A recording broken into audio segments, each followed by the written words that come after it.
오늘 우리에게 주시는 하나님의 말씀 요한복음 6장 52절로 59절까지의 말씀입니다. 오늘도 이 말씀을 통해서 하나님 말씀 듣고 또 하나님의 음성 듣는 귀한 시간 되시기를 바랍니다. 우리 한번 제목 같이 읽어볼까요? 제목입니다. 시작.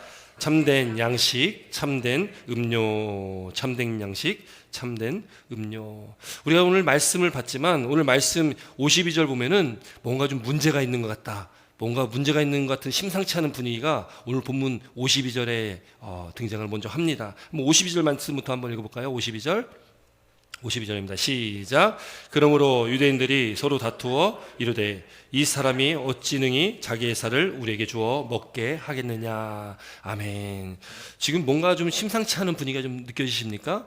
뭔가 좀 심상치 않아요. 왜 그러냐면 예수님께서 하신 말씀 때문에 그렇습니다. 예수님께서 무슨 말씀을 하셨는가? 우선 오늘 이 말씀이, 오늘 이 요한복음 6장의 말씀은 우리가 잘 아는 오병이어의 사건이 시작되는 말씀입니다. 신약 성경에 보면은 사복음서라고 알고 있는 마태복음, 마가, 누가, 요한복음 있지 않습니까? 이 사복음서가 있고 그 사복음서 중에 마태, 마가, 누가복음을 공관복음이라고 합니다. 이 공관복음은 이 제자들이 같은 상황을 보고서 각기 자기들이 기록한 내용들이죠. 그리고 이 요한복음은 이 공관복음은 아니지만 어쨌든 같은 예수 그리스도에 대한 복음을 같이 담고 있습니다. 이 공관복음과 요한복음에 조금 차이점이 있다면 이 공관복음은 시간 순서대로 이렇게 기록이 좀 쭉 돼 있습니다. 또 이 공관복음은 예수님과 함께 했던 그 제자들이 예수님과 함께 보고 듣고 느꼈던 것들을 그냥 사실대로 그대로 기록한 것이 공관복음입니다. 그런데 이 요한복음은요, 이 사도 요한이 자기가 본 것들에 자기의 그 사도 요한의 어떤 영감을 가지고 어떤 자신의 믿음 안에서 그걸 풀이해 가지고 요한복음은 기록을 하였습니다. 근데 이 요한복음 말씀에 이 공관복음, 마태마가, 누가복음에 나온 똑같은 이 오병이어의 사건을 기록하고 있지만 그러다 보니까 다른 공관복음보다는 조금 더 디테일하게 기록이 되어 있습니다. 오늘 이 공관복음에 보면은, 오늘 요한복음의 말씀 보면은 예수님께서 오병이어의 사건에 놀라운 기적을 행하셨죠. 근데 요한복음에서는요, 그걸 기적이라고 얘기하지 않습니다. 그걸 뭐라고 이야기하냐면 표적이다라고 얘기합니다. 표적. 요한복음에는 표적이라고 기록이 되어 있죠. 이 표적은 기적과는 다른 것이죠. 이 표적은 뭔가 대상이 있습니다. 방향성이 있고요. 표적은 사인입니다. 우리가 운전하다 보면은 항상 표지판을 보고 다니지 않습니까? 그 표지판과 같은 것이 표적입니다. 그 표적은 항상 나타내는 대상이 있거든요. 기적은 그냥 놀라운 일이 일어난 거지만 표적이라는 것은 그 기적 가운데 그 기적이 나타내는 어떤 사인이 있고 누군가를 대상이 있다라는 거죠. 바로 이 표적이라는 것은 예수 그리스도를 나타내고 있는 것입니다. 그렇기 때문에 성경에 기록되어 있는 많은 기적들이요, 그 기적으로만 우리가 본다면 그 본질을 파악하지 못하는 것이죠. 이 표적은 그 기적이 중요한 것이 아니라 그 기적을 일으키신 예수님이 본질이다. 예수님이 중요한 것입니다. 예수님 빼면 아무것도 아닌 것이고요. 그렇기 때문에 우리는 항상 어떤 이 말씀 가운데, 표적과 기적 가운데 그 일을 이루신 예수님을 우리는 바라봐됨을 믿는 자가 되실 주의 이름으로 축원합니다. 요한복음에서는요, 이 요한이 무엇을 이야기하나 예수님이 누구신가를 말하고 있습니다. 요한이 정말 느낀 것, 자기가 그 믿음 안에서 그 경험하고 체험하고 느낀 것들을 요한은 자기가 이렇게 자기의 영성과 또 믿음을 가지고 기록을 하였다라는 것이죠. 요한복음에는요, 7가지 표적과 또 7가지의 나는 누구다라는 헬라어로 에고 에이미라는 그런 용어를 쓰는데, 예수님께서 나는 무엇이다라는 그런 말씀을 많이 하셨잖아요. 그 7가지가 있습니다. 나는 생명의 떡이다, 세상의 빛이다, 나는 문이다, 선한 목자다, 부활이요 생명이다, 길이요 진리요 생명이다, 나는 참 포도나무다. 이렇게 7가지를 예수님께서 나는 무엇이다라고 이렇게 말씀을 하고 있다는 거죠. 요한은 예수님이 누구신지를 우리에게 잘 말씀을 하고 있습니다. 오늘 이 말씀 가운데 이 예수님을 오해한, 예수님의 말씀을 깨닫지 못하는 그 사람들의 모습들을 보게 됩니다. 오늘 우리가 읽은 52절 보면은 그러므로 유대인들이 서로 다투었다, 뭔가 큰 논쟁거리가 있었습니다. 다투어야만 하는 어떤 일이 있었다는 거죠. 이르되 이 사람이 어찌 능히 자기의 살을 우리에게 주어 먹게 하겠느냐. 자기의 살을 우리에게 주어서 왜 어떻게 먹게 하겠느냐. 예수님께서 무엇을 말씀하셨냐면 이 앞에서부터 이제 예수님께서 나는 생명의 떡이다라고 말씀하시면서 나를 먹어야 된다 막 얘기를 한 거예요. 물론 우리는 하나님의 말씀을 이미 다 받았습니다. 하나님의 말씀이 다 있기 때문에 우리는 다 아는 내용입니다. 그러니까 의심하지 않고 볼 수 있습니다. 아, 그렇구나, 이해할 수 있습니다. 그런데 만약 저와 여러분들이 예수님 당시에 그 당시에 살았다고 한다면 우리도 이해할 수 없었을 겁니다. 왜요? 제자들도 이해하지 못했기 때문에. 예수님께서 그렇게 말씀하셨는데도 제자들마저도 깨닫지 못했습니다. 3년 반 동안 늘 함께 먹고 자고를 했는데 그래도 예수님께서 무슨 말씀하신지를 깨닫지 못했던 사람들이 제자들입니다. 예수님께서요, 예수님의 죽으심과 부활하심에 대해서 3번이나 제자들한테 얘기했거든요. 그런데 제자들은 끝까지 모릅니다. 나중에 부활하신 주님을 만났을 때 깨닫게 되지 그 전까지는 제자들도 깨닫지 못하는 거예요. 아니, 그렇게 예수님과 3년 반 동안 함께 먹고 자고 했던 제자들도 모르는데 그 주변을 따라다니던 많은 제자들과 많은 사람들은 뭐 어떻게 이해하겠습니까? 이해할 수가 없는 거죠. 예수님께서 말씀하신 것들을 다 이해할 수가 없었습니다. 또 특별히 오늘 이 요한복음 6장에 나오는 예수님께서 말씀하신 것, 나의 살을 먹고 나의 피를 마셔야 된다, 그래야지 영생을 얻고 그래야지 구원을 얻을 수 있다라는 이 말씀을요, 이해할 수가 없는 겁니다. 여러분, 그래가지고 이 말 때문에, 예수님께서 이 하신 말씀 때문에요, 초대교회, 로마 시대도 그렇고 초대교회에 예수 믿는 자들은 인육을 먹는 사람들이다, 사람을 잡아 먹는 사람들이다, 그런 이야기들까지 있었습니다. 왜? 예수님께서 그렇게 말씀하셨기 때문에 그래요. 내 살과 피를 먹고 마셔야 된다. 예수님께서 살과 피를 먹고 마셔야 된다라는 그 말씀의 의미는 성찬의 의미거든요. 성찬의 의미. 그런데 그것을 알지 못했던 그 시대에는 그 사람들이 그렇게 오해를 하고 있다라는 거죠. 오해를 많이 했다라는 거죠. 예수님께서 오병이어에 그 떡 5개, 보리떡 5개와 물고기 2마리, 우리가 늘 흔히 들었던 보리떡 5개, 물고기 2마리인데요. 사실 이스라엘은 떡을 안 먹죠. 빵입니다. 빵 5개, 물고기 2마리죠. 그 오병이어 가지고 그 당시에 5,000명을 먹였는데 5,000명은 성인 남자만 5,000명이니까요. 여자, 아이들, 노인들까지 함께 치면 뭐 10,000명에서 20,000명이 되는 엄청난 사람들이 먹었다라는 거예요. 뭐로요? 떡 5개, 물고기 2마리로 다 배불리 먹고 나머지 남은 조각들을 다 모으니까 12바구니에 차고 남았다라는 거죠. 하나님께서, 예수님께서 이 놀라운 표적을 행하셨다라는 겁니다. 그런데 이런 놀라운 표적을 행한 이후에 예수님께서는 어떻게 하셨냐면, 예수님께서는 제자들을 빨리 배를 태워가지고요, 갈릴리 바다 반납 건너편에 있는 가버나움이라는 곳으로 보내버렸습니다. 그리고 예수님도 그 자리를 피해서 산에 올라가셨어요. 그러니까 그 많은 군중들이요, 지금 이 오병이어 사건을 경험하고서요, 난리가 난 겁니다. 야, 유대인들이요, 그동안 기다렸던 메시아가 있거든요. 유대인들이 기다렸던 메시아는 우리를 지키시고 우리를 지켜주고 우리를 이 로마의 압제에서 구원해줄 그런 메시아를 기다렸습니다. 다윗 왕과 같은 그런 힘 있는 메시아를 기다렸습니다. 그런데 지금 이 5,000명, 아니 20,000명이나 되는 인구를 지금 이 보리떡 5개와 물고기 2마리로 다 먹였으니 사람들이 난리가 난 거죠. 우리가 그렇게 기다렸던 메시아가 나타났다, 우리 왕이 나타났다. 사람들이요, 갑자기 예수님을 자기 왕으로 세우려고 합니다. 그러니 예수님께서는 왜 이 땅에 오셨는지를 그들이 깨닫지 못하고 있었고, 예수님이 이 땅에 오신 것은 그저 뭐 한 자리 차지하기 위해서, 왕이 되기 위해서 오신 것이 아니었기에, 예수님께서 오신 목적이 있으셨기에 예수님도 그 자리를 떠나셨습니다. 그리고 제자들이 가버나움까지 가고 예수님도 나중에 그 제자들이 있는 곳으로 가셨습니다. 그리고 이 많은 군중들은요, 예수님 어디 계신가, 예수님 어디 계신가 찾아가지고요, 그 가버나움까지 그들이 걸어서 이렇게 왔습니다. 얼마나 힘든 길이었겠습니까? 그 길을 또 걸어가지고 쭉 예수님 쫓아왔다니까 얼마나 힘든 길이겠습니까? 그런데 그렇게 온 그 사람들에게요, 예수님께서 하신 말씀이 있는데 굉장히 서운한 말씀하셨습니다. 여기까지 오느라 수고했다 얘들아, 수고했습니다. 뭐 이렇게 좀 위로의 말을 좀 주시면 좋은데, 예수님께서 하신 말씀이요, 너희가 나를 찾는 것은 표적을 본 까닭이 아니에요. 여기 표적이라고 하면 아까 말씀드린 것처럼 예수님을 말합니다. 너희가 예수님을 알고 예수님 믿고 예수님을 본 까닭이 아니라 떡을 먹고 배부른 까닭이다라는 거예요. 그러니까 예수님이 중요한 것이 아니라 자기들이 먹고 배불렀기 때문에, 야, 이 사람이라면, 이분이라면은 우리를 구원해 줄 수 있고 우리에게 배고프지 않게 해줄 수 있겠구나, 그 사람들의 생각이었습니다.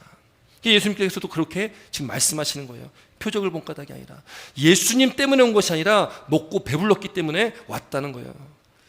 이제 썩을 양식을 위하여 일하지 말고 영생하도록 있는 양식을 위하여 하라. 그리고 이 양식은 인자가 너에게 주리니 인자는 아버지 하나님께서 인치신 자라. 썩을 양식을 위하여 일하지 말라는 겁니다. 영원한 영생하도록 있는 양식을 위하여 일하라는 것입니다. 여러분, 저와 여러분들의 인생길 가운데 여러분 우리는 무엇을 위해 살아가고 계십니까? 어떤 데 중점을 두고 어디에다가 본질을 두고 우리가 그렇게 살아가고 계십니까? 여러분, 우리도 썩을 양식을 위하여 일하고 있지는 않습니까? 물론 우리 이 세상 가운데 삶을 살아가면서 이 세상에서 우리가 열심히 최선을 다해서 살아가야 됩니다. 그런데 그것이 중요한 것이 아니라 우리가 이 땅을 살아가면서 본질이 무엇이냐라는 것이죠. 무엇을 위해서 우리가 열심히 일을 하냐는 것입니다.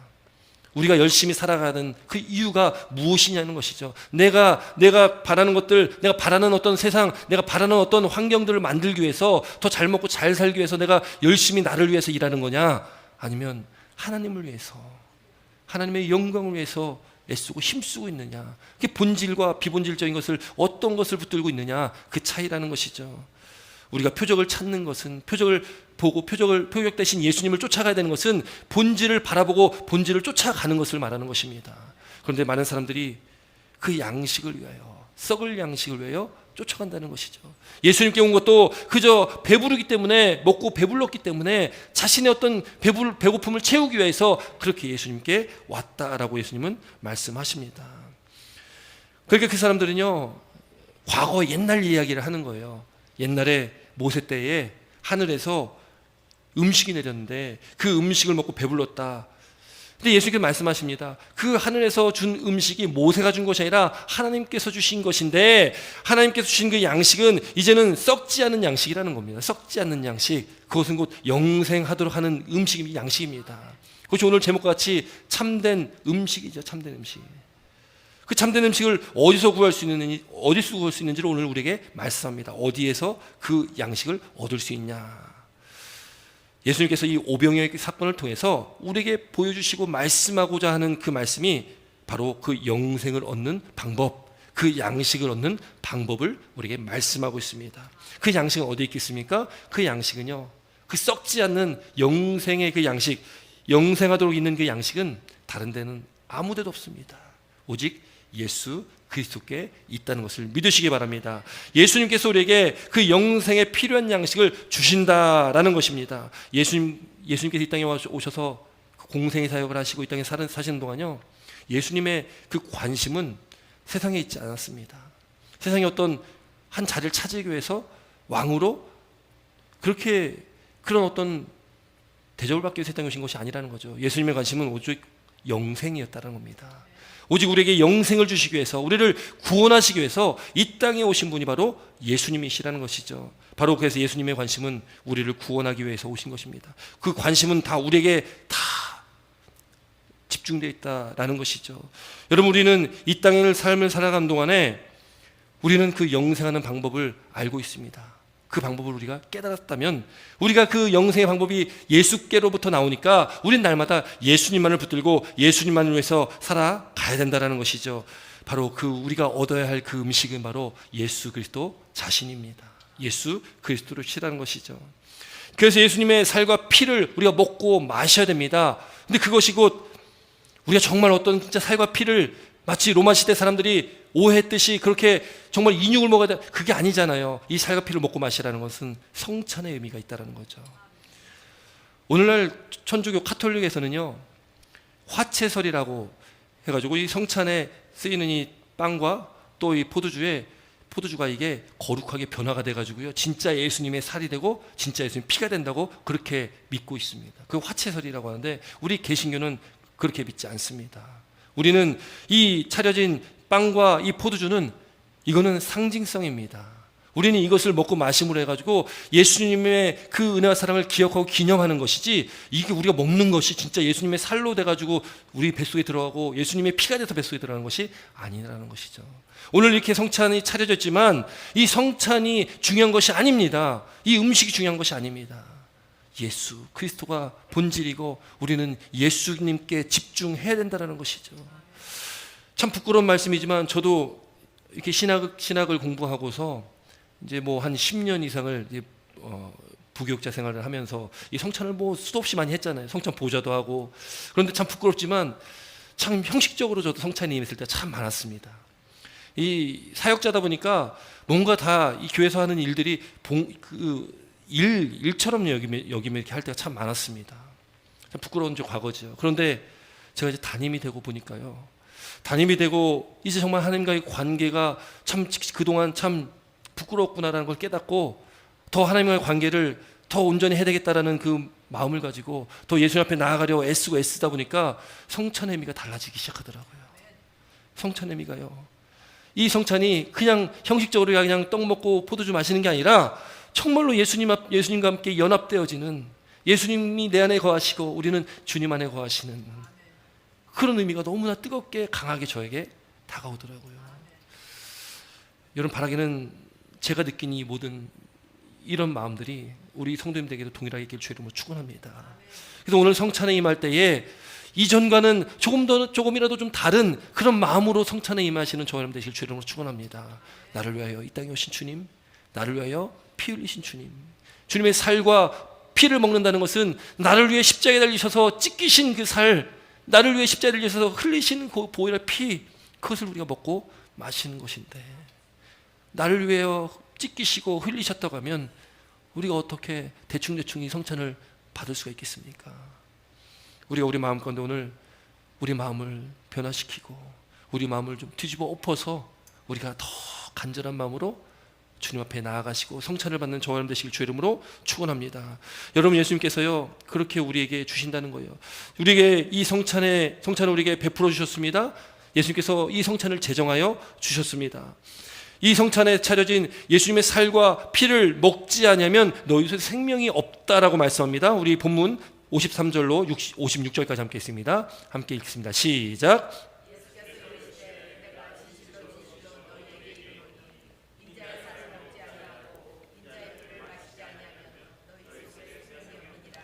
내 살을 먹고 내 피를 마시는 자는 영생을 가졌고 마지막 날에 내가 그를 다시 살리리니 내 살은 참된 양식이요 내 피는 참된 음료로다.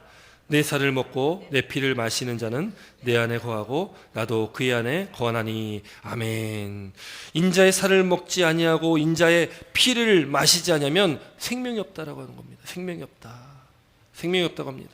또 내 살을 먹고 내 피를 마시는 자는 영생을 가졌고 또 마지막 날에 내가 그를 다시 살리리니, 그 부활의 놀라운 축복을 우리가 경험할 수 있게 된다는 거죠. 그러니까 이 성찬의 의미, 이 살을 먹고 피를 마시는 것은 곧 지금 그것이 참된 양식이요 참된 음료인데, 그 살을 먹고 피를 마시는 것은 우리가 예수님 안에 거하는 것이고 예수님은 우리 안에 거하시는 것을 말합니다. 우리가 먹고 마시면 우리 속으로 다 들어가지 않습니까?